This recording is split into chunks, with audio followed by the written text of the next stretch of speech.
So I recently purchased a new DJI RC and have been using it to fly my Air 2S, and I couldn't be more pleased with my purchase. After posting a recent video highlighting the RC controller and how it performed with my Air 2S, I received several requests to do a comparison of the RC and the Smart controller, which previously came bundled with the Air 2S. So here's a side-by-side real-life comparison between the two, as well as side-by-side specs from the DJI website.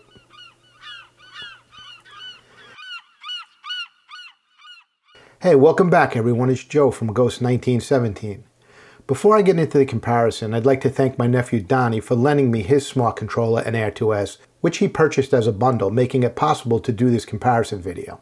Okay, so let's get into the DJI specs for both controllers as listed on the DJI website. The first thing you'll notice when you click on the specs tab for the Smart controller is this pop-up window which appears, telling you the Smart controller is no longer in production, with a recommendation to purchase the RC controller. I suspect at some point DJI is going to offer this as the new Air 2S bundle, but that's just my unconfirmed opinion. So here are the side-by-side specs along with a running tally. The first thing we'll look at are charge times. The charge time for the Smart controller is 2 hours, with the RC controller charging in 1.5 hours. Score 1 for the RC. Next up is screen brightness. The screen brightness on the Smart controller is 1000 nits, while the screen brightness on the RC is 700 nits. So the Smart controller takes this one. Next is transmission, which is performed using OcuSync 2.0 on the Smart controller, giving it a range of 10 kilometers, and OcuSync 3.0 on the RC with a range of 12 kilometers. So this one goes to the RC. Next we have screen size, which is a wash because both controllers have a 5.5-inch screen. So let's move to the next comparison, which is weight. The Smart controller weighs in at 630 grams, while the RC weighs in at a svelte 390 grams. At almost double the weight of the RC, the weight of the Smart controller does impart a feel of quality. But having flown all of my time with the RCN1, the RC more closely mimics the ergonomics and weight of the RCN1. So I actually find it more familiar and comfortable to use.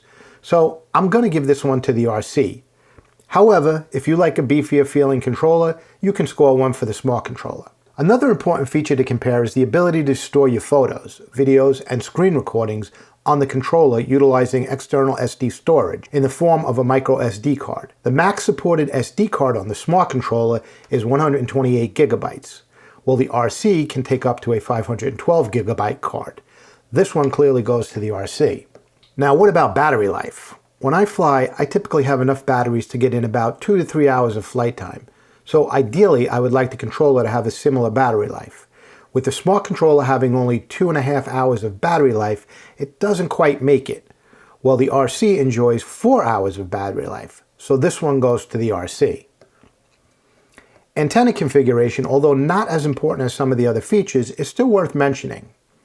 The Smart controller utilizes external antennas, while the RC uses internal antennas. I mention this because one would think the external antennas would perform better than the internal antennas, but I guess as a result of the newer technology and next generation OcuSync, the internal antennas on the RC actually perform better, and I prefer not having any unnecessary external moving parts. So score another point for the RC. Many people utilize third-party apps such as Litchi for flying with waypoints, and only the Smart controller has this capability at this time, but can easily be added to the RC with a software update. So for now, this one goes to the Smart controller.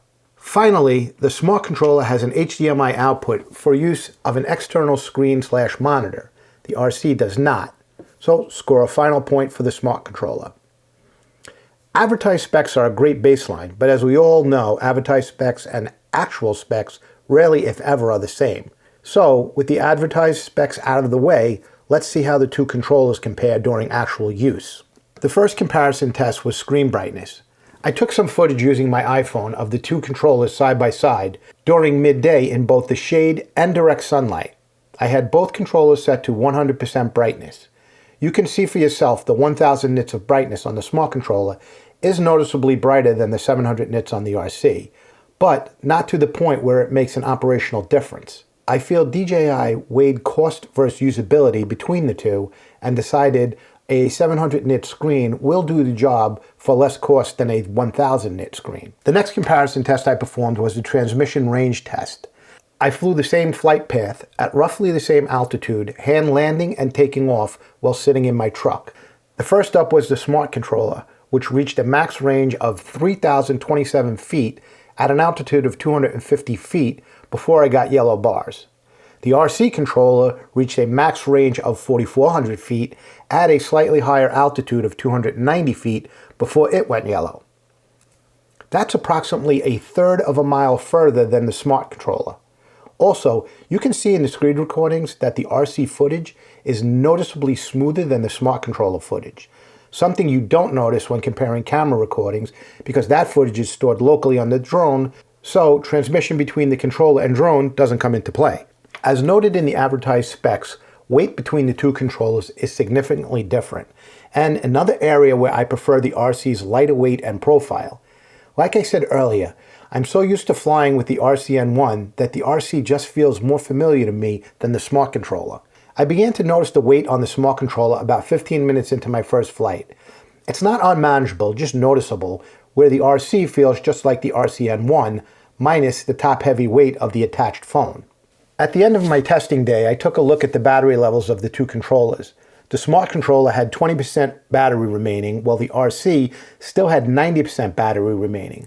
I don't know how long I had each controller running, but they ran roughly the same amount of time. So the final score after looking at and/or testing 10 features of the two controllers is RC6 and the Smart Controller 3, with both controllers tying in screen size. Final thoughts are, if you already own a Smart Controller, I probably wouldn't run out and spend the money on the new RC.